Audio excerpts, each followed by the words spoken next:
Hello, I want to talk about a dyspraxic experience I had which led me to having social anxiety disorder, at least for many years.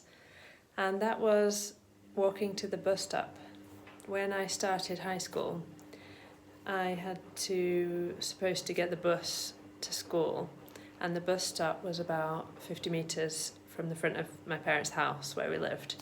So I had to go up our drive and then turn left and walk along to the bus stop. And this is so hard. It was like, it was really difficult, but I didn't realise why. And what I used to do was it's like I just couldn't walk. And this is why it developed into the social anxiety, because with social anxiety disorder, it's like you're anxious about looking anxious. And I definitely looked anxious when I was walking to this bus stop where the people were already, whoever got there before me, they were already waiting and looking in that direction, which I was walking towards them because that was probably the way the bus was going to come. So I was like, the way that I walked, which is something to do with our primitive reflexes, now I know that now, I kind of didn't know what to do with my arms, and it was because, you know, when you walk, you're supposed to do this like left foot forward, right arm forward. It's like a crossover, but I was doing this like right foot forward, right arm forward, left foot forward, left arm forward, like walking like that. So it's really confusing because it definitely didn't feel right, but I didn't know how to walk normally. So that was really difficult, and it just felt like I always had a sense when I was that age of just being a stick floating along, not that I had any kind of control over what my limbs were doing. And then my face was the other very big problem with walking to the bus stop, because my face, I don't know what to do with it. It's like, I don't know,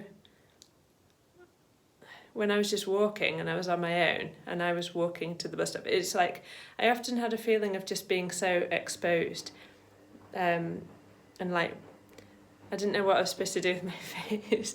And I think it just ended up with me looking terrified, because I was as well, by the way, and things used to happen to me at that age, like I think on the first day when I had to get the bus home from school as well, and I got on it in the schoolyard. And then I was sitting there crapping my pants because I was just really tense all the time, which I am anyway. And some older children in the school went past the bus window along past where I was sitting, and then to my horror, they pointed in at me sitting in the window, even though I was just trying to sit there with a normal expression on my face, and they just pointed at me, and one of them went, "Look at that first year!" And then they all just started wetting themselves laughing, and there was something wrong about the way I looked. I don't know what it was. I think it was something to do with how scared I looked on my face, maybe. I don't know. But I never forgot it. It was just so awful. I'm laughing now, but it was not funny. It was just absolutely horrific, because I was already really scared, and I was just trying to do the task of getting on the bus, sit on the bus, wait for it to go, and try and get home in one piece. And like I've said before in my videos, I could just be doing these kind of things and get such an unexpected reaction. Also, my lovely first follower of this channel, she mentioned people would sort of just say to her, "Smile" or something. And I had that when I was that age a lot. Like I could just be trying to walk along with my like awkward walk thing, and then a stranger, probably like an older man or something, would just go, "Cheer up, love, it might never happen," or something like that. And I don't understand, because it takes me a while to process things, and I didn't really get it. And then eventually I'd realised that my face must have looked really something. I don't know what expression I was pulling.